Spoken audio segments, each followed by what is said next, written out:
അല്ലാഹു സുബ്ഹാനഹു വ തആലയുടെ വിധിവിലക്കുകൾ അനുസരിച്ച് ജീവിതത്തെ ക്രമപ്പെടുത്തുകയും ചിട്ടപ്പെടുത്തുകയും ചെയ്യണമെന്ന് അതീവ ഗൗരവമായ ഭാഷയിൽ എല്ലാ ആളുകളെയും ഓർമ്മപ്പെടുത്തുന്നു, വസിയത്ത് ചെയ്യുന്നു. സൗകര്യമുള്ള ആളുകൾക്കൊന്ന് കയറിയിരിക്കും.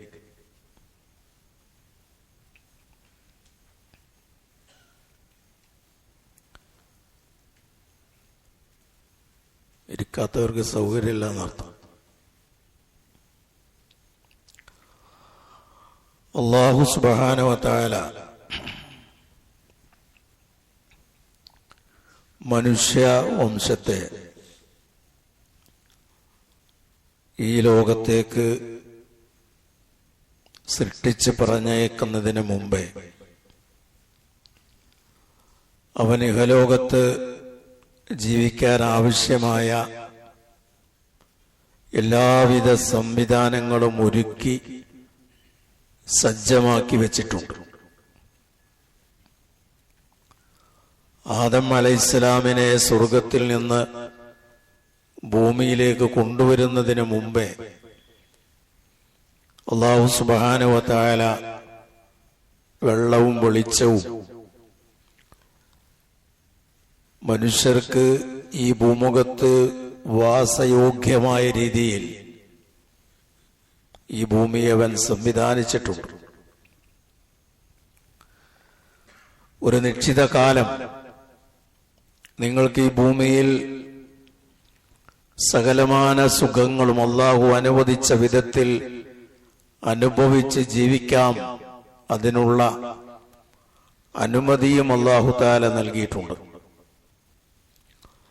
ലോകത്തുള്ള എല്ലാ വസ്തുക്കളും മനുഷ്യർക്ക് വേണ്ടി, മനുഷ്യരുടെ നിലനിൽപ്പിന് വേണ്ടി, അവന്റെ ജീവിതം സുഖകരമായി മുന്നോട്ട് കൊണ്ടുപോകാൻ വേണ്ടി അല്ലാഹു തആല നിർമ്മിച്ചതാണ്, സൃഷ്ടിച്ചതാണ്.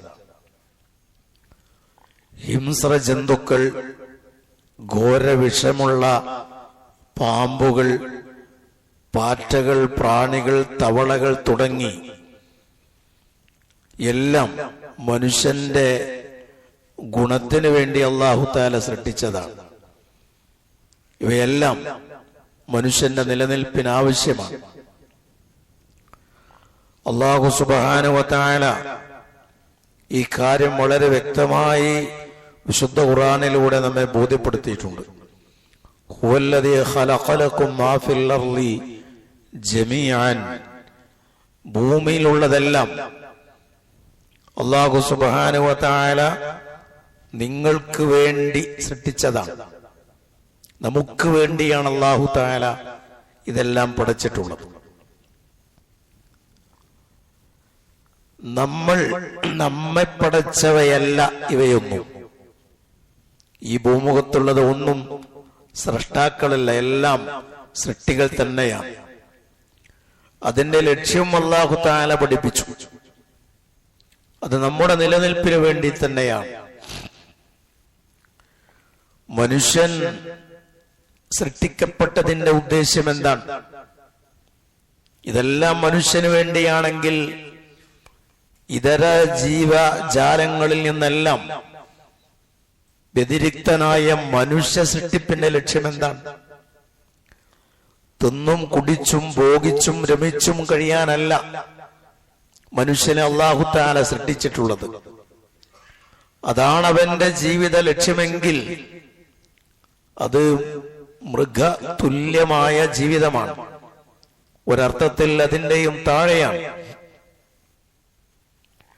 സംഘട്ടനത്തിൽ ഏർപ്പെട്ടും കലഹിച്ചും കൊലവിളി നടത്തിയും അങ്ങനെ ജീവിതം അങ്ങ് നശിപ്പിച്ച് കളയുക, ഇതല്ല മനുഷ്യ സൃഷ്ടിപ്പിന്റെ ലക്ഷ്യമെന്ന് വിശുദ്ധ ഖുർആനിലെ പരശതം വചനങ്ങൾ വളരെ കൃത്യമായി നമ്മെ ബോധ്യപ്പെടുത്തുന്നുണ്ട്. സൂറത്ത് അൽ മുഅ്മിനൂനിൽ അതിന്റെ അവസാന ഭാഗത്ത് അല്ലാഹു തആല ചോദിക്കുന്ന ചില ചോദ്യങ്ങളുണ്ട്. അഫഹസിബ്തും അന്നമാ ഖലഖനാകും അബസ, നിങ്ങൾ വൃഥ ഒരു ലക്ഷ്യവുമില്ലാതെ സൃഷ്ടിച്ചതാണ് എന്ന് നിങ്ങൾ ആരെങ്കിലും വിചാരിക്കുന്നുണ്ടോ? വഅന്നകും ഇലൈനാ ലാ തുർജഊൻ, നിങ്ങൾ നമ്മിലേക്ക് മടങ്ങി വരില്ല, മടക്കപ്പെടുകയില്ല. നിങ്ങൾ മരിച്ച് മണ്ണോട് ചേരുന്നതോടുകൂടെ നിങ്ങളുടെ ജീവിതത്തിന്റെ പരിസമാപ്തി കുറിച്ചു എന്ന് ആരെങ്കിലും ധരിക്കുന്നുണ്ടോ? അങ്ങനെ ധരിക്കേണ്ടതില്ല. ഫതആലല്ലാഹുൽ മലിക്കുൽ ഹഖ്, യഥാർത്ഥ ഹക്കായ രാജാതിരാജനായ അല്ലാഹു തആല അവൻ അത്യുന്നതനാണ്. ഒരു ലക്ഷ്യവുമില്ലാതെ വൃഥ ഒരു സൃഷ്ടിപ്പ് നടത്തുക എന്നുള്ളത് അള്ളാഹുവിനോട് ചേർന്നതല്ല. ഓരോ സൃഷ്ടിപ്പിന്റെയും പിന്നിൽ അതീവ ലക്ഷ്യങ്ങൾ, വലിയ ലക്ഷ്യങ്ങൾ അള്ളാഹുവിന് ഉണ്ട്. അള്ളാഹുവിന്റെ സൃഷ്ടികളിൽ ഏറെ ശ്രേഷ്ഠനായ ഉത്കൃഷ്ടനായ മനുഷ്യ സൃഷ്ടിപ്പിന്റെയും പിന്നിൽ ലക്ഷ്യങ്ങളുണ്ട്. ഇത് വിശുദ്ധ ഖുർആൻ പലയിടങ്ങളിലും ആവർത്തിച്ച് പറഞ്ഞിട്ടുള്ള കാര്യങ്ങളാണ്. എന്തിനാണിത് ആവർത്തിച്ച് പറയുന്നത്? ലക്ഷ്യബോധത്തെ സംബന്ധിച്ചുള്ള അശ്രദ്ധ, താൻ സൃഷ്ടിക്കപ്പെട്ടതിന്റെ ഉദ്ദേശ ലക്ഷ്യങ്ങൾ, അവയെക്കുറിച്ച് മനുഷ്യൻ വിസ്മരിച്ചു പോയാൽ, മറന്നുപോയാൽ അത് അവന്റെ ജീവിതത്തിന്റെ താളപ്പിഴവുകൾക്ക് നിമിത്തമാവും, കാരണമാകും. ലക്ഷ്യം എപ്പോഴും അവന്റെ മനസ്സിലുണ്ടാകണം. അതീവമായ ലക്ഷ്യം മുന്നിൽ കണ്ടുകൊണ്ട് വേണം ഓരോ ചുവടുവെപ്പും അവൻ നടത്താൻ എന്നതുകൊണ്ടാണ് അല്ലാഹു സുബ്ഹാനഹു വ തആല ഇത് ആവർത്തിച്ച് പറഞ്ഞിട്ടുള്ളത്. അല്ലാഹു സുബ്ഹാനഹു വ തആല മനുഷ്യനെ അവന്റെ ലക്ഷ്യങ്ങൾ കണ്ടെത്താൻ അവൻ ചിന്തിച്ച് കണ്ടെത്തണം എന്നും അല്ലാഹു തആല അവനെ ബോധ്യഭംഗ ആ രീതിയിലും അല്ലാഹു തആല അവനോട് പറഞ്ഞിട്ടില്ല. മറിച്ച് അവൻ ആവശ്യമായ ജീവിതത്തിൽ വിജയം കരഗതമാക്കുവാൻ ഉതകുന്ന കാര്യങ്ങൾ ധാരാളക്കണക്കിന് പ്രവാചകന്മാരിലൂടെ അല്ലാഹു തആല മാനവകുലത്തെ പഠിപ്പിക്കുകയും ചെയ്തിട്ടുണ്ട്. ലോകത്ത് വന്നിട്ടുള്ള സകലമാന പ്രവാചകന്മാരും ഒരാൾ പോലും ഒഴിവില്ലാതെ ഏകകണ്ഠമായി എല്ലാ ആളുകളും ആ സന്ദേശം പഠിപ്പിച്ചിട്ടുണ്ട്. അത് വിശുദ്ധ ഖുർആൻ തന്നെ പലയിടങ്ങളിലും പറഞ്ഞിട്ടുണ്ട്. വമാ ഖലഖതുൽ ജിന്ന വൽ ഇൻസ് ഇല്ലാ ലിയഅ്ബുദൂ, മനുഷ്യവർഗത്തെയും ജിന്ന് വർഗത്തെയും എന്നെ മാത്രം ഇബാദത്ത് ചെയ്യാനാണ് ഞാൻ സൃഷ്ടിച്ചിട്ടുള്ളത് എന്ന് അല്ലാഹു സുബ്ഹാനഹു വ തആല പറയുകയും ചെയ്തിട്ടുണ്ട്. ഇതാണ് നമ്മുടെ ജീവിത ലക്ഷ്യം. ഈ ലക്ഷ്യം നമ്മളെ ബോധ്യപ്പെടുത്താനാണ് ധാരാളക്കണക്കിന് പ്രവാചകന്മാർ, ധാരാളം വേദഗ്രന്ഥങ്ങൾ അല്ലാഹു തആല പറഞ്ഞയച്ചത്. ആ പ്രവാചകന്മാരുടെ മാതൃക അനുധാവനം ചെയ്തുകൊണ്ടാണ് ലക്ഷോപലക്ഷം പ്രബോധകന്മാർ, പരിഷ്കർത്താക്കൾ ഈ ലോകത്ത് പാടുപെട്ട് അധ്വാനിച്ചിട്ടുള്ളത്. ഈ ഒരു സന്ദേശം നമുക്ക് ലഭ്യമാകാനാണ് നബി സല്ലല്ലാഹു അലൈഹി വസല്ലമയുടെ ധാരാളക്കണക്കിന് വരുന്ന അനുചരന്മാർ, സ്വഹാബികൾ പരദേശികളായി മാറിയിട്ടുള്ളത്. മരണം കൊയ്യുന്ന രണഭൂമിയിൽ, യുദ്ധക്കളത്തിൽ അവർ ജീവത്യാഗം നടത്തിയിട്ടുള്ളത് ഈ ഒരു സന്ദേശത്തിന്റെ പ്രചരണത്തിനും അതിന്റെ പ്രസരണത്തിനും വേണ്ടിയാണെന്ന് ചരിത്രത്താളുകൾ നമ്മെ കൃത്യമായി ബോധ്യപ്പെടുത്തിയിട്ടുണ്ട്. ഈ ഒരു സന്ദേശം ആളുകൾക്ക് ലഭ്യമാകാൻ ലോകത്ത് സ്വഹാബത്ത് സഹിച്ചിട്ടുള്ള, അതിന്റെ മേലെ പ്രവാചകന്മാർ സഹിച്ചിട്ടുള്ള ത്യാഗങ്ങൾ നിസ്തുലമാണ്, തുല്യതയില്ലാത്തതാണ്. അത്രമേൽ ത്യാഗം അവർ സഹിച്ചിട്ടുണ്ട്. ജനിച്ചു വളർന്ന നാടും പിച്ചവെച്ച് നടന്ന വീടും ഉപേക്ഷിച്ച് പരദേശികളായി അവർ മാറിയത് ഈ ഒരു സന്ദേശം, ഈ ഒരു ലക്ഷ്യം, ഈ ഒരു ലക്ഷ്യത്തിലേക്ക് മനുഷ്യനെ നയിക്കാനാണ്. ആ ഒരു ബോധം നമ്മളിലും സജീവമായും ഉണ്ടാക്കണമെന്ന് വിശുദ്ധ ഖുർആൻ അടിക്കടി നമ്മെ ഓർമ്മപ്പെടുത്തുന്നുണ്ട്. അതിന് നമ്മൾ നമ്മുടെ സ്വന്തം ശരീരത്തെക്കുറിച്ച് തന്നെ ചിന്തിക്കുകയും പഠിക്കുകയും ചെയ്താൽ ആ ഒരു വിശ്വാസം ദൃഢീകരിക്കുവാൻ മനുഷ്യന് സാധിക്കും. അല്ലാഹു സുബ്ഹാനഹു വ തആല മനുഷ്യരെ വിളിച്ചു പറയുന്നത് യാ അയ്യുഹൽ ഇൻസാൻ മാ ഗറക ബിറബ്ബിക്കൽ കരീം. ഉദാരനായ നിന്റെ റബ്ബിനെ സംബന്ധിച്ച് ഏത് കാര്യത്തിലാണ് നിന്നെ ചതിയിൽ വഞ്ചനയിൽ അകപ്പെടുത്തുന്നത്? ഉദാരനായ നിന്റെ റബ്ബിൽ വിശ്വസിക്കാതെ അവന്റെ സന്ദേശത്തിൽ തിരിഞ്ഞു പോകാൻ മനുഷ്യ നിന്നെ ചതിയിൽ കൊണ്ടുപോയി വീഴ്ത്തുന്ന കാര്യം എന്താണ്?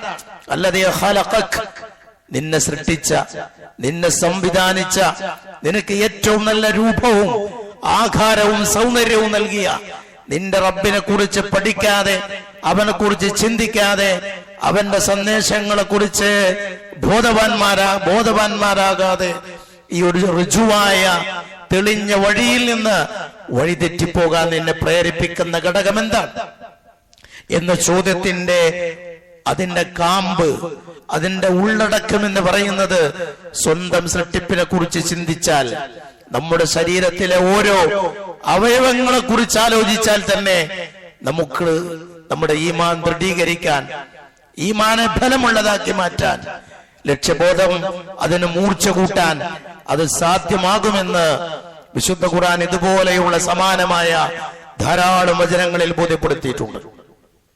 അടിസ്ഥാനപരമായി ഓരോ മനുഷ്യനും ചെയ്യേണ്ടുന്ന കാര്യം അതാണ്. തന്റെ റബ്ബിനെ കണ്ടെത്തി ആ റബ്ബിന്റെ നിയമങ്ങളും നിർദ്ദേശങ്ങളും അനുസരിച്ച് ജീവിതത്തെ ക്രമപ്പെടുത്തുക എന്നുള്ളതാണ് നമ്മുടെ മുഖ്യമായ ലക്ഷ്യവും ദൗത്യവും.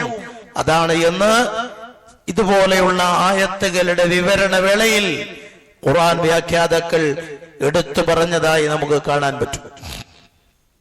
അതിന് നമ്മൾ അവന്റെ ഗ്രന്ഥത്തോട് കൂടുതൽ അടുക്കുകയും അത് പഠന വിധേയമാക്കുകയും ചെയ്യണം. പ്രവാചകന്മാരുടെ മാതൃകകൾ നമ്മുടെ മുമ്പിലുണ്ട്. വിശുദ്ധ ഖുർആനിന്റെ 2000 ചില്ലാനം വരുന്ന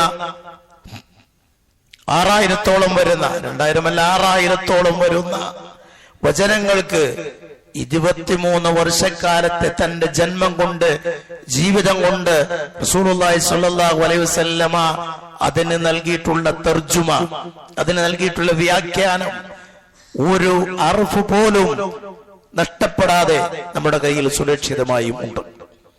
അതെല്ലാം അടിസ്ഥാനപ്പെടുത്തി നമ്മുടെ വിശ്വാസത്തെ ദൃഢീകരിക്കുക എന്നുള്ളതാണ് ഏറ്റവും പ്രധാനപ്പെട്ട കാര്യം.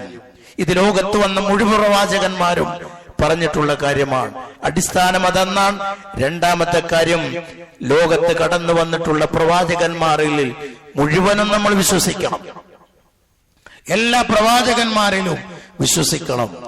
ഈസാ നബി അലൈഹിസ്സലാമിൽ വിശ്വസിക്കാതെ, മൂസാ നബി അലൈഹിസ്സലാമിൽ വിശ്വസിക്കാതെ, മുൻ പ്രവാചകന്മാരിൽ മുഴുവനും വിശ്വസിക്കാതെ നമ്മുടെ വിശ്വാസം പൂർത്തിയാകുകയില്ല. ഈമാൻ കാര്യങ്ങളുടെ ഏറ്റവും മൗലികമായ 6 ഘടകങ്ങൾ മദ്രസ തലത്തിൽ നമ്മൾ പഠിപ്പിക്കുമ്പോൾ അതിൽ ഒന്ന് പ്രവാചകന്മാരിലുള്ള വിശ്വാസമാണ്. അത് നമ്മുടെ അടിസ്ഥാനപരമായ കാര്യമാണ്. മൂന്നാമത്തെ കാര്യം ഞാൻ ചുരുക്കി വിവരിക്കുകയാണ്. മൂന്നാമത്തെ കാര്യം, നമ്മുടെ ഇഹലോകത്തെ ഈ ജീവിതത്തിന് ശേഷം നമ്മൾ കണ്ണടച്ചു പോയാൽ പിന്നെ കണ്ണു തുറന്ന് ജീവിക്കുന്ന ഒരു ലോകമുണ്ട്. അത് മരണമില്ലാത്തൊരു ലോകമാണ്. ഒട്ടും മരണമില്ലാത്ത അള്ളാഹുവിന്റെ റസൂൽ സ്വല്ലല്ലാഹു അലൈഹി വസല്ലമ പഠിപ്പിച്ചതുപോലെ മരണത്തെ അള്ളാഹു തആല ഒരു ആടിന്റെ രൂപത്തിൽ കൊണ്ടുവരുമെന്നും, എന്നിട്ട് സ്വർഗാവകാശികളെയും നരകാവകാശികളെയും കാണേ അള്ളാഹു അവന്റെ വിധിപ്രകാരം ഈ ആടിന്റെ രൂപത്തിൽ കൊണ്ടുവന്ന മരണത്തെ അറുത്തു കളയുമെന്ന് സ്വഹീഹായ ഹദീസിൽ നമുക്ക് കാണാം. അതിന്റെ രൂപം എങ്ങനെയാണ് അതിനെ ആടിന്റെ രൂപത്തിൽ കൊണ്ടുവരിക എന്ന് ഇഹലോകത്ത് വെച്ച് അതിനെക്കുറിച്ച് ചിന്തിച്ചാൽ നമ്മുടെ പരിമിതമായ ബുദ്ധിക്ക് അത് നമുക്ക് നമ്മുടെ മനസ്സിനെ ഭാവിക്കാൻ സാധ്യമല്ല. പരലോകത്തെ ഇഹലോകത്തിന്റെ പരിമിതമായ വൃത്തത്തിൽ നിന്നുകൊണ്ട് ചിന്തിച്ചാൽ പലതും നമുക്ക് പിടുത്തം കിട്ടില്ല. നമ്മുടെ കൈകാലുകൾ സംസാരിക്കുമെന്ന് ഖുർആൻ പറഞ്ഞിട്ടുണ്ട്. എങ്ങനെയാണത് സംസാരിക്കുക എന്ന് ഇവിടെ വെച്ച് ചിന്തിച്ചാൽ നമുക്കത് മനസ്സിലാക്കാൻ കഴിയില്ല. പരലോകം എന്ന് പറഞ്ഞാൽ അത് വേറൊരു ലോകം തന്നെയാണ്. അതുകൊണ്ട് മരണത്തെ ഇങ്ങനെ കൊണ്ടുവരും എന്ന് പറഞ്ഞിട്ടുള്ള ഹദീസുകളെ നിഷേധിക്കുന്ന ആളുകളെ നമുക്ക് കാണാം. അവിടെ സംഭവിക്കുന്നത് പരലോകത്തെ ഇഹലോകത്തിന്റെ മാനദണ്ഡവും അളവുകോലും വെച്ച് അളക്കാൻ തുനിയുന്നു എന്ന ബുദ്ധിഹീനമായ യുക്തിഹീനമായ മാർഗം സ്വീകരിച്ചതുകൊണ്ടാണ് അങ്ങനെ നിഷേധത്തിലേക്ക് ചെന്ന് ചാടുന്നത്. ഇത് റസൂലുള്ളാഹി സ്വല്ലല്ലാഹു അലൈഹി വസല്ലമയിൽ നിന്ന് സ്ഥിരപ്പെട്ടു വന്ന കാര്യമാണോ അല്ലേ എന്നേ നമ്മൾ പരിശോധിക്കേണ്ടതുള്ളൂ. ഏതായിരുന്നാലും മരണത്തെ ഈ രൂപത്തിൽ കൊണ്ടുവന്ന് അതിനെ അറുത്ത് കളഞ്ഞ ശേഷം അല്ലാഹു തആല പറയും, സ്വർഗാവകാശികളോടും നരകാവകാശികളോടുമായി പറയും, ഇനി മരണമില്ല, ഖുലൂദുൽ ലാ മൗത്ത്, ഇനി ശാശ്വതമായ ജീവിതമാണ്. സ്വർഗമായാലും നരകമായാലും ശാശ്വതമായ ജീവിതമാണ്. സുഖാഡംബരങ്ങൾ കൊണ്ട് നമ്മെ അത്ഭുതപ്പെടുത്തുന്ന സ്വർഗലോകത്തെ നോക്കിയിട്ട് ആ സ്വർഗാവകാശികളോട് അല്ലാഹു തആല പറയും, ഇനി നിങ്ങൾക്ക് ശാശ്വതമായ ജീവിതമാണ് ഇവിടെ ഉള്ളത്. നരകാവകാശികളോട് നരകത്തിലെ ഒരു തീപ്പൊരി പോലും ഒരു കൊട്ടാരത്തിന് സമാനമാണെന്ന് പറയുന്ന അതിഭീകരമായ നരകത്തെ കാണിച്ചു കൊടുത്തിട്ട് പറയും, ഇവിടെ നിങ്ങളുടെ ജീവിതവും ശാശ്വതമാണ്, ഒരിക്കലും മരണമില്ല. അങ്ങനെയുള്ള ഒരു മരണം പോലും മരിച്ചുപോയ, മരണം പോലും അവസാനിച്ചു പോയ ഒരു ലോകത്തേക്കാണ് കണ്ണടച്ചുകൊണ്ട് നമ്മൾ ചെന്നു ചേരുന്നത്. ഇഹലോകത്ത് കണ്ണടച്ചുകൊണ്ട് നമ്മൾ ചെന്നു ചേരുന്ന ലോകം അതാണ്. ആ ഒരു ബോധമാണ് സജീവമായി നമ്മുടെ ജീവിതത്തിൽ ഉണ്ടാവേണ്ടത് എന്നതാണ് മൂന്നാമത്തെ അടിസ്ഥാനമായി ദീൻ നമ്മെ പഠിപ്പിച്ചിട്ടുള്ളത്. ഈ മൂന്ന് കാര്യങ്ങളും പറയാത്ത ഒരു പ്രവാചകനും ലോകത്ത് കടന്നുപോയിട്ടില്ല. തൗഹീദ്, റിസാലത്ത്, ആഖിറത്ത് എന്നതിനെ അറബിയിൽ ചുരുക്കി പറയും. ഇത് മൂന്നും പറയാത്ത ഒരു പ്രവാചകനും ലോകത്ത് കടന്നുപോയിട്ടില്ല. കാരണം ഇത് മൗലികമാണ്. ഈ മൗലികമായ സന്ദേശത്തിൽ സംഭവിക്കുന്ന ചെറിയ ഒരു വ്യതിയാനം പോലും അത് നമ്മുടെ പരലോകത്തെ അതീവ ഗുരുതരമായി ബാധിക്കുമെന്ന് പ്രവാചകന്മാർ അവരുടെ അധ്യാപനങ്ങളിലൂടെ ആവർത്തിച്ച് നമ്മെ ബോധ്യപ്പെടുത്തുകയും ചെയ്തിട്ടുണ്ട്.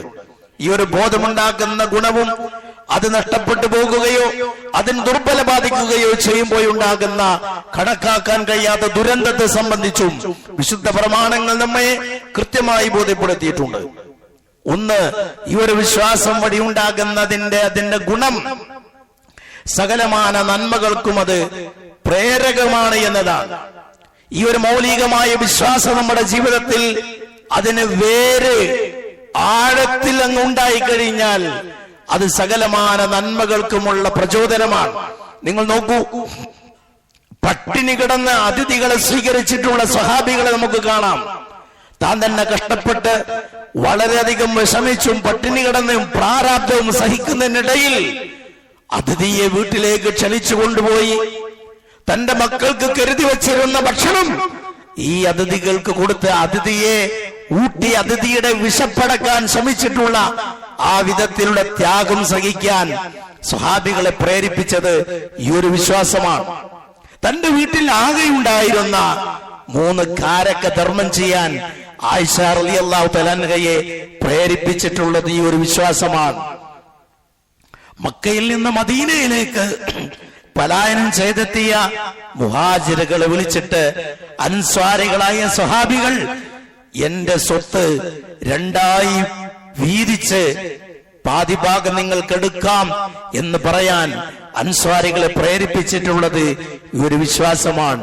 എനിക്ക് 2 ഭാര്യമാരുണ്ട്, നിങ്ങൾക്ക് ഇതിൽ ഇഷ്ടപ്പെട്ടവളെ ഞാൻ ത്വലാഖ് ചൊല്ലിത്തരാം, നിങ്ങൾക്ക് അവളെ വിവാഹം ചെയ്യാം എന്ന് ഹിജ്റയുടെ പ്രാരംഭഘട്ടത്തിൽ, അതിന്റെ മദീന ജീവിതത്തിന്റെ പ്രാരംഭഘട്ടത്തിൽ ഒരു അൻസ്വാരി മുഹാജിറിനെ വിളിച്ച് പറയാൻ പ്രേരിപ്പിച്ചിട്ടുള്ളത് ഈ ഒരു വിശ്വാസമാണ്.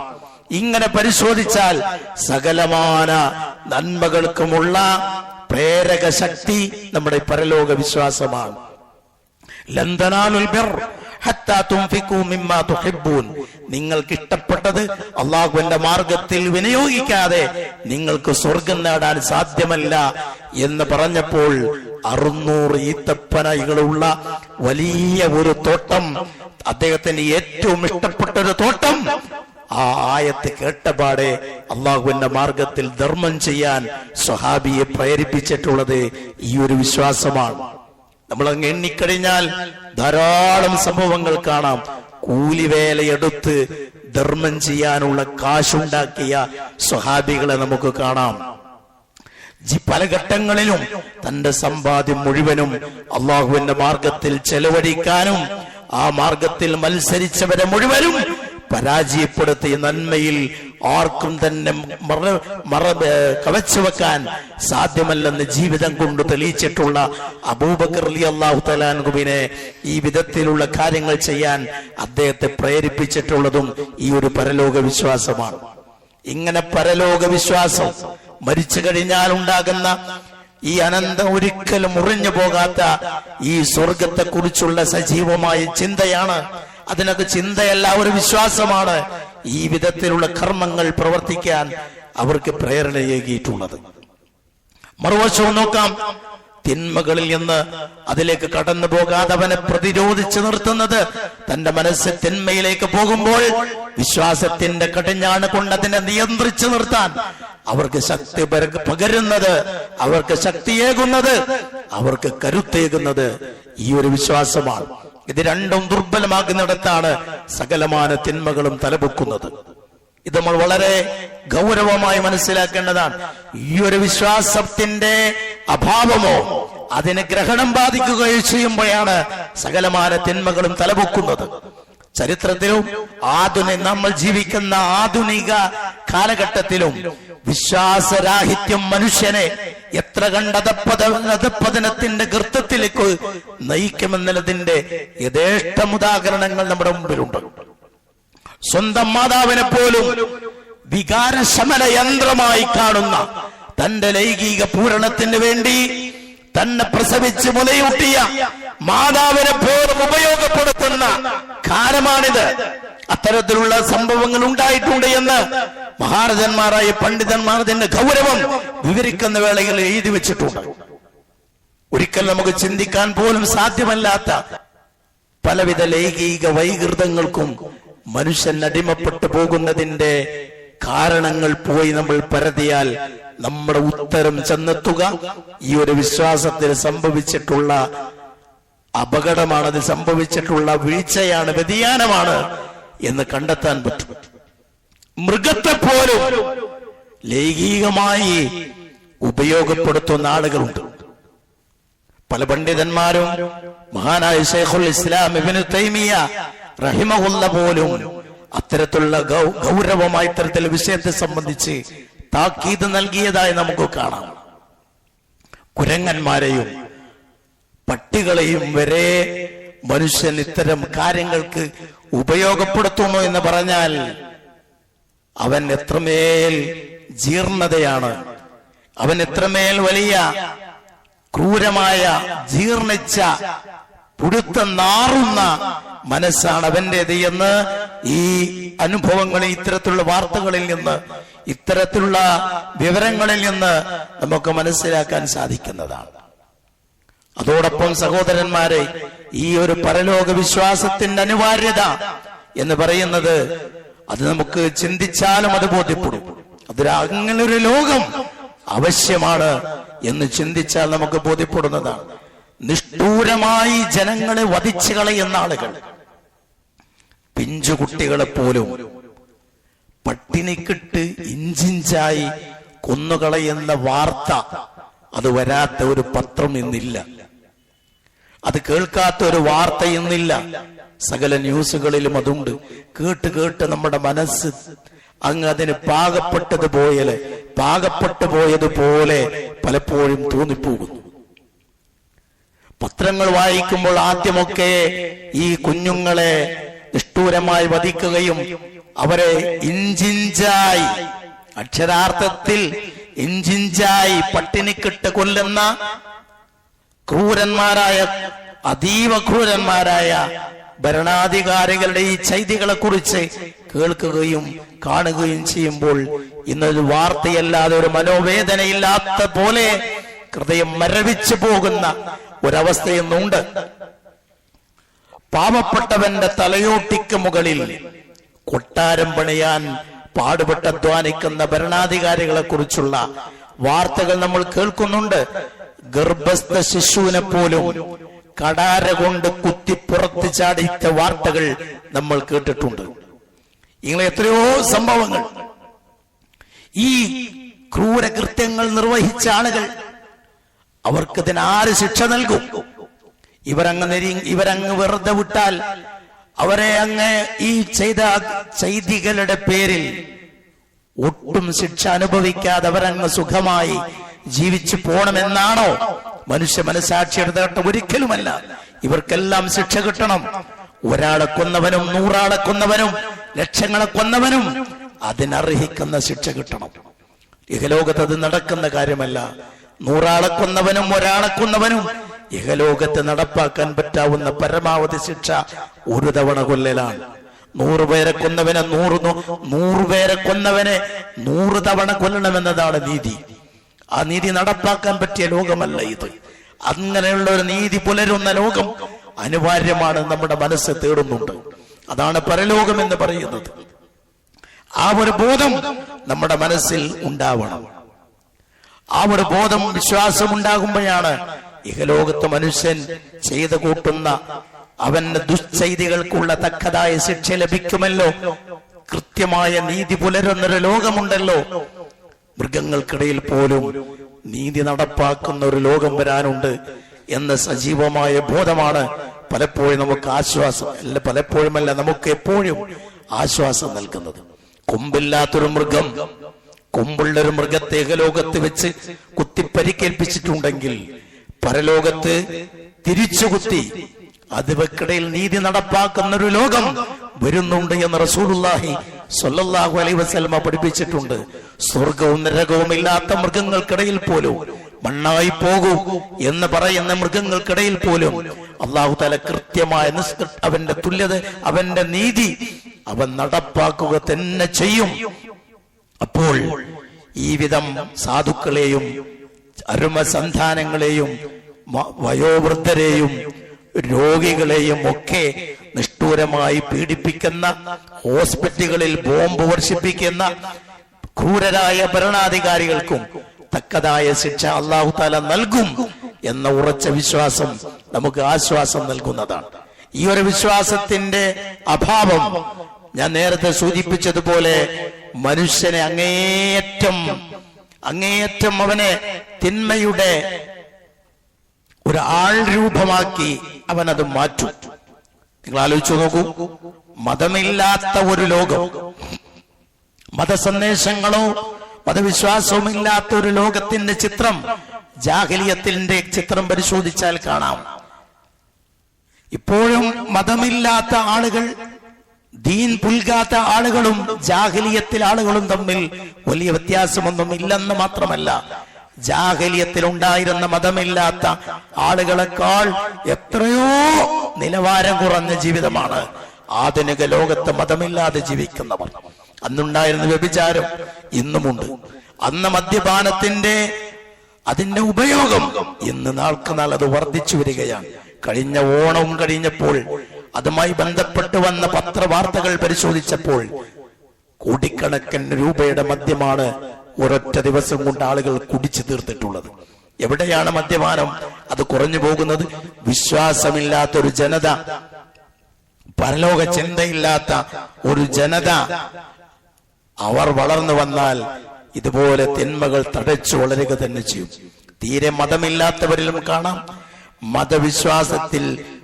മതവിശ്വാസം വേണ്ടതുപോലെ ഉൾക്കൊള്ളാത്ത ആളുകളിലും ഇത്തരത്തിലുള്ള കാര്യങ്ങൾ കാണാൻ പറ്റും. എന്തും വിളിച്ചു പറയാനും ഈ തന്റെ സാമ്പത്തിക വൃത്തം വിശാലമാക്കുവാനുമുള്ള മാർഗങ്ങളും മതവിശ്വാസങ്ങളെ വേണ്ടത്ര ഉൾക്കൊള്ളാത്ത ആളുകളും, അല്ലെങ്കിൽ അറിഞ്ഞിട്ടും അത് അംഗീകരിക്കാത്ത ആളുകളും, അവരൊക്കെ ഈ ഒരു ലിസ്റ്റിൽ ഉൾപ്പെടുന്നവരാണ്. റസൂലുള്ളാഹി സ്വല്ലല്ലാഹു അലൈഹി വസല്ലമയുടെ തിരുകേശം തന്റെ പക്കൽ ഉണ്ട് എന്നും കഴിഞ്ഞ വർഷത്തേക്കാൾ അതിന് നിശ്ചിത സെന്റിമീറ്റർ അതിന് നീളം കൂടിയിട്ടുണ്ടെന്ന് പറയാൻ ഒരാളെ പ്രേരിപ്പിക്കുന്നതും ഈ ഒരർത്ഥത്തിൽ പരിശോധിച്ചാൽ ഈ ഒരു ഗണത്തിൽ തന്നെയാണ് വരിക. മതമില്ലാത്തത് കൊണ്ടല്ല, മതത്തെ വേണ്ടതുപോലെ ഉൾക്കൊള്ളുകയും മനസ്സിലാക്കുകയും ചെയ്യാത്തതും അറിഞ്ഞിട്ടും അത് മനഃപൂർവ്വം മറ്റെന്തോ താല്പര്യങ്ങൾ പേരിൽ ഒളിച്ചു വെക്കുന്നതിന്റെയും ഒക്കെ ദുരന്ത ഫലങ്ങളാണ് ഞാൻ സൂചിപ്പിച്ചത്. തീരെ മതമില്ലാത്തവന്റെ ജീവിതത്തിൽ ഇതുപോലുള്ള ജീർണതകൾ സംഭവിക്കുന്നത് പോലെ തന്നെയാണ് മതത്തെ വേണ്ടതുപോലെ ഉൾക്കൊള്ളാത്തവരുടെ ജീവിതത്തിലും ഇതുപോലെയുള്ള ഭൗതികമായ താല്പര്യങ്ങളും ദീനാറിന്റെയും ദിർഹമിന്റെയും രൂപയുടെയും ഒക്കെ അടിമകളായി മനുഷ്യൻ മാറിപ്പോകും എന്നതിന്റെയൊക്കെ പ്രത്യക്ഷമായ അടയാളമാണ് ഈ കാര്യങ്ങൾ. ഞാൻ പറഞ്ഞതിന്റെ ചുരുക്കം, നമ്മുടെ വിശ്വാസത്തിന്റെ മൗലികമായ വശമെന്ന് പറയുന്നത് തൗഹീദാണ്, 2 റിസാലത്താണ്, 3 ആഖിറത്താണ്. ഈ 3 കാര്യങ്ങളും ഉൾക്കൊണ്ട് ജീവിതത്തെ ക്രമപ്പെടുത്തുക എന്നുള്ളത് അതീവ പ്രധാനമാണ്. നമ്മുടെ യുവതലമുറയെ, കൗമാരക്കാരെ പ്രത്യേകം ഈ വിഷയത്തിൽ ബോധ്യപ്പെടുത്തുവാനും അവർക്ക് കൃത്യമായ മാർഗനിർദ്ദേശം നൽകുവാനും ആവും വിധം നമ്മൾ ശ്രമിക്കുകയും അധ്വാനിക്കുകയും ചെയ്യണം. അല്ലാഹു സുബ്ഹാനഹു വ തആല നമ്മെ അനുഗ്രഹിക്കുമാറാകട്ടെ. അൽഹംദുലില്ലാഹി റബ്ബിൽ ആലമീൻ വസ്സലാത്തു വസ്സലാമു അലൽ അക്മലാനി അലൽ മബ്ഊസ് റഹ്മത്തൽ ലിൽ ആലമീൻ വഅലാ ആലിഹി വസഹ്ബിഹി അജ്മഈൻ. അമ്മാ ബഅദ്. ഇത്തഖുല്ലാഹ ഇബാദല്ലാഹ്. അല്ലാഹുവിന്റെ വിധിവിലക്കുകൾ അനുസരിച്ച് ജീവിക്കണമെന്ന് ഒരിക്കൽ കൂടി എല്ലാ ആളുകളെയും ഓർമ്മപ്പെടുത്തുന്നു, വസിയത്ത് ചെയ്യുന്നു. സഹോദരന്മാരെ, അല്ലാഹുവിന്റെ മാർഗത്തിൽ ധർമ്മം ചെയ്യുക എന്നുള്ളത് നമ്മുടെ ഈമാനിന്റെ പ്രകടമായ ലക്ഷണമാണ് എന്ന് നബി സല്ലല്ലാഹു അലൈഹി വസല്ലം നമ്മെ പഠിപ്പിച്ചിട്ടുണ്ട്. അസ്സദഖത്തു ബുർഹാൻ, ദാനധർമ്മം ഒരു രേഖയാണ്. അവൻ യഥാർത്ഥ വിശ്വാസിയാണ് എന്നതിന്റെ തെളിവാണ് അവൻ ധർമ്മം ചെയ്യുന്നത് എന്ന് റസൂലുള്ളാഹി സ്വല്ലല്ലാഹു അലൈഹി വസല്ലം പഠിപ്പിച്ചിട്ടുണ്ട്. ഞാൻ നേരത്തെ പറഞ്ഞ പരലോക വിശ്വാസം തന്നെയാണ് യഥാർത്ഥത്തിൽ ഇത്തരത്തിലുള്ള ധർമ്മം ചെയ്യാനും മനുഷ്യന് പ്രേരണ. മഹാനായ ഉമർ റളിയല്ലാഹു തആല അൻഹുവിന്റെ മുമ്പിൽ ഒരു സഹോദരൻ, ഒരു ഗ്രാമീണനായ സഹോദരൻ വന്ന് ധർമ്മം ചോദിക്കുന്നു. ഉമർ റളിയല്ലാഹു തആല അൻഹു പറഞ്ഞു, ഞാൻ തരാൻ തയ്യാറല്ല. നിങ്ങൾ തരാൻ തയ്യാറല്ലെങ്കിൽ ഞാനങ്ങ് പോകും, നിങ്ങൾ പോയാൽ എനിക്കെന്ത് എന്നായി ഉമർ റളിയല്ലാഹു തആല. ആ സമയത്ത് സഹോദരൻ, എന്നെയും നിങ്ങളെയും അല്ലാഹു തആല ഒരുമിച്ച് കൂട്ടുന്ന ഒരു നാളുണ്ട്. അന്ന് കൃത്യമായി ഈ ഒരു രംഗത്തെക്കുറിച്ച് നിങ്ങൾ ചോദ്യം ചെയ്യും. യാ ഉമറൽ ഖൈരി ജുസീതൽ ജന്ന വകുസൂബ് നയ്യാതി വഹുമ്മാ ഗുന്ന. ഏ ഉമർ, താങ്കൾക്ക് അല്ലാഹു തആല ജസാക്ക് നൽകട്ടെ എന്ന പ്രാർത്ഥനയിലൂടെ ഒരു കവിത ശകലം ചൊല്ലിക്കൊണ്ടാണ് അദ്ദേഹം ഈ ധർമ്മം ആവശ്യപ്പെട്ടത്. താങ്കൾ എനിക്ക് നൽകുന്നില്ലെങ്കിൽ ഞാനങ്ങ് പോകും എന്ന് പറഞ്ഞപ്പോൾ, നിങ്ങൾ പോയാൽ എനിക്കെന്ത് എന്ന് പറഞ്ഞപ്പോ, ഇപ്പോൾ നടന്ന ഈ രംഗം അത് അല്ലാഹു സുബ്ഹാനഹു വ തആല അതിനെക്കുറിച്ച് നിങ്ങളോട് ചോദിക്കുമെന്നതായപ്പോൾ മഹാനായ ഉമർ റളിയല്ലാഹു തആല അൻഹു തന്റെ ഒരു ഡ്രസ്, വസ്ത്രം ഈ ചോദ്യകർത്താവിന് ധർമ്മം ചെയ്ത ഒരു സംഭവം നമുക്കറിയാം. അതിനുശേഷം ഉമർ റളിയല്ലാഹു തആല അൻഹു പറഞ്ഞിട്ടുള്ളത്, ഹാദാ ലിദാലിക്കൽ യൗം ലാ ലിശിഅരിക്. നിന്റെ കവിത കേട്ട് അതിൽ മഴങ്ങി തരുന്നതല്ല ഇത്. നീ പറഞ്ഞില്ലേ എന്നെയും നിങ്ങളെയും ഒരുമിച്ച് കൂട്ടുന്ന ഒരു നാൾ, അന്ന് ചോദ്യത്തിന് ഞാൻ വിധേയനാകുമെന്ന്. ആ നാളിനെ കുറിച്ച് ഭയപ്പെട്ടുകൊണ്ടാണ്, അതാണ് ഇത് നൽകാൻ എന്നെ പ്രേരിപ്പിക്കുന്നത് എന്ന് പറഞ്ഞിട്ടുള്ള ഉമർ റളിയല്ലാഹു തആല അൻഹുവിന്റെ ചരിത്രം നമ്മുടെ മുമ്പിലുണ്ട്. സ്വർഗമുണ്ട് എന്നും സ്വർഗത്തിൽ ഒരു കൊട്ടാരം അദ്ദേഹത്തിനുണ്ട് എന്നും ആ കൊട്ടാരം ഞാൻ നേർക്കുനേരെ കണ്ടിട്ടുണ്ട് എന്നും റസൂലുള്ളാഹി സ്വല്ലല്ലാഹു അലൈഹി വസല്ലമ അത്രമേൽ സുവിശേഷം അറിയിക്കപ്പെട്ട ഒരു സ്വഹാബിയാണ് ഉമർ റളിയല്ലാഹു അൻഹു. എനിക്കവിടെ അത് ഉണ്ടല്ലോ, ഇനി ഞാൻ എന്തിന് ചെയ്യണം എന്നല്ല ചിന്തിച്ചത്, എങ്കിലും കൂടുതൽ ചെയ്യണം എന്ന ചിന്തയാണ് അവർക്കുണ്ടായിരുന്നത്. ഖുർആൻ പലയിടത്തും ദാനധർമ്മത്തെ മരണവുമായി ബന്ധപ്പെടുത്തി പറയുന്നുണ്ട്. മരണം എന്നെത്തുന്നതിന് മുമ്പ് ധർമ്മം ചെയ്യുക എന്ന് പലയിടങ്ങളിലും ഖുർആൻ പറഞ്ഞിട്ടുണ്ട്. മരണം എപ്പോഴാണ് നമ്മുടെ വീട്ടിൽ ഒരു അതിഥിയായി കടന്നു വരിക എന്ന് പറയാൻ വയ്യ. ഇന്ന് തന്നെ ഞാൻ എന്നെക്കാൾ എത്രയോ പ്രായം കുറവുള്ള വളരെ ചെറുപ്പക്കാരനായ ഒരു സഹോദരനെ വേണ്ടി പ്രാർത്ഥിക്കണമെന്ന് ആവശ്യപ്പെട്ടുകൊണ്ടുള്ള ഒരു മെസ്സേജ് കണ്ടു. വളരെ ചെറുപ്രായക്കാരനാണ്, അദ്ദേഹത്തിന് രക്താർബുദം ബാധിച്ച് ഇന്ന് അടിയന്തര ചികിത്സക്ക് കൊണ്ടുപോകുകയാണ്. നോക്കൂ നിങ്ങൾ, നമ്മുടെയൊക്കെ ശരീരത്തിൽ എന്തൊക്കെ മാരകമായ രോഗങ്ങളാണ് ഒളിഞ്ഞിരിക്കുന്നത് എന്ന് ആർക്ക് പറയാൻ പറ്റും? ചെറിയൊരു ടെസ്റ്റിലൂടെ ആയിരിക്കും ഒരുപക്ഷെ നമ്മുടെ മാരകമായ വർഷങ്ങളായി മാരകമായ രോഗങ്ങൾക്ക് നമ്മൾ അടിമപ്പെട്ട് കഴിയുകയാണ് എന്നുള്ള വിവരം നമ്മൾ അറിയുക. ഇത്തരത്തിലുള്ള വിപത്തുകളെ പ്രതിരോധിക്കാൻ, അതിനെ തട്ടിമാറ്റാൻ ദാനധർമ്മങ്ങൾ കൊണ്ട് ആവും എന്ന് റസൂലുള്ളാഹി സ്വല്ലല്ലാഹു അലൈഹി വസല്ലമ പഠിപ്പിച്ചിട്ടുണ്ട്. ദാനധർമ്മങ്ങൾ ചെയ്യുക വഴി നമുക്ക് മാത്രമല്ല നമ്മുടെ തലമുറകൾക്ക് പോലും അള്ളാഹു ബറക്കത്ത് ചൊരിയുമെന്ന് വിശുദ്ധ ഖുർആൻ പഠിപ്പിച്ചിട്ടുണ്ട്. നമ്മൾ പാരായണം ചെയ്യുന്ന സൂറ അൽ കഹ്ഫിലെ ഒരു ചരിത്രത്തിന്റെ പാഠമതാണ്. നമ്മൾ ധർമ്മം ചെയ്യുമ്പോൾ അതിന്റെ ഗുണം നമുക്ക് കിട്ടും.